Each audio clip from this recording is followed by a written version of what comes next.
Good morning. This is about the Mediterranean Sea, the first story. You know, the ships who bring people from Africa into Europe.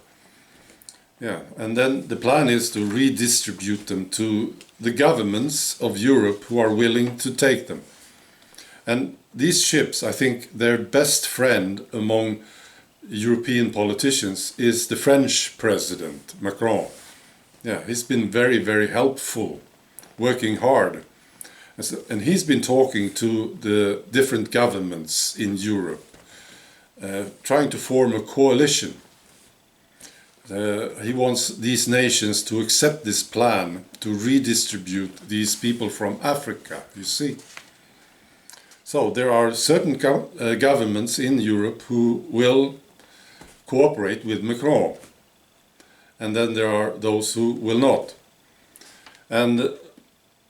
And last month he said that there are now 8 nations who are willing to accept this plan. Previously he said that there were 14 nations who were willing to do this. And now he says 8. I wonder why he changed the number.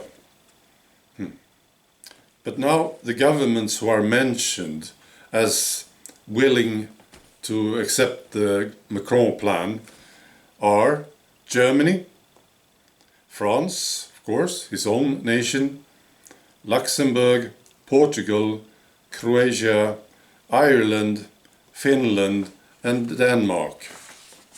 Yes, Denmark. Yes, Ireland. Yes, Finland. Yes. So, if you live in any of these countries, you should know this. Your government are friends of Macron's.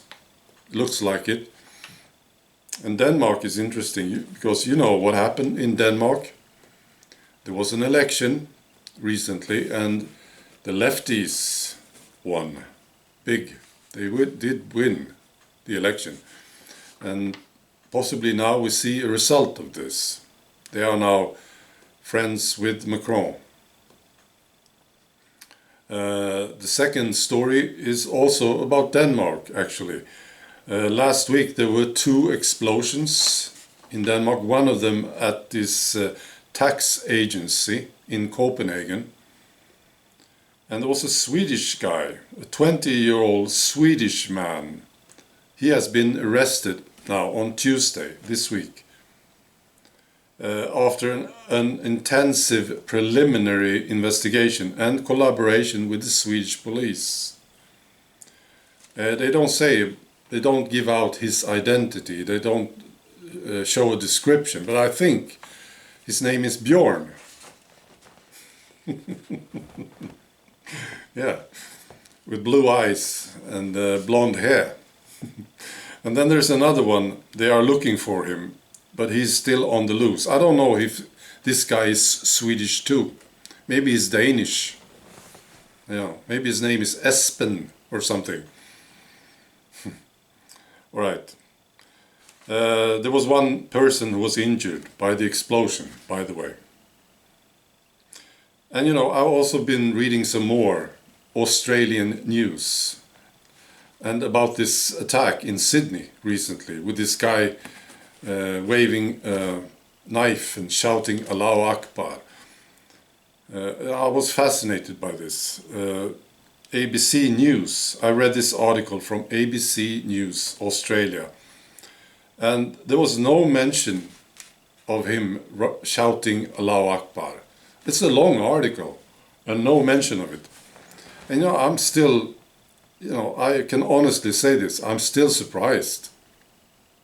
There's no mention of this guy shouting Allahu Akbar. It's an important information, I think. You know, when people watch the news or read the news, they want the truth. That's why you look at the news, right? You want the truth. You know, I think these fake news media people, they have a different idea.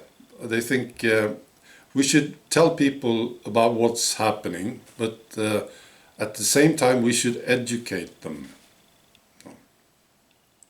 So any new journalist coming to these offices, with this idea about telling the truth. They have to teach him, right? No, no, no. We don't tell the truth. We tell parts of the truth sometimes. But our main objective is to educate people. Yeah. You know, we are onto these fake news media people. We are. And we are actually beating them.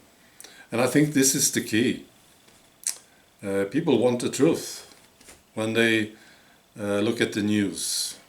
And if they even suspect that it's not the truth, they will start to lose confidence in these news people. Yeah, we are onto them and we are beating them. It's a beautiful thing.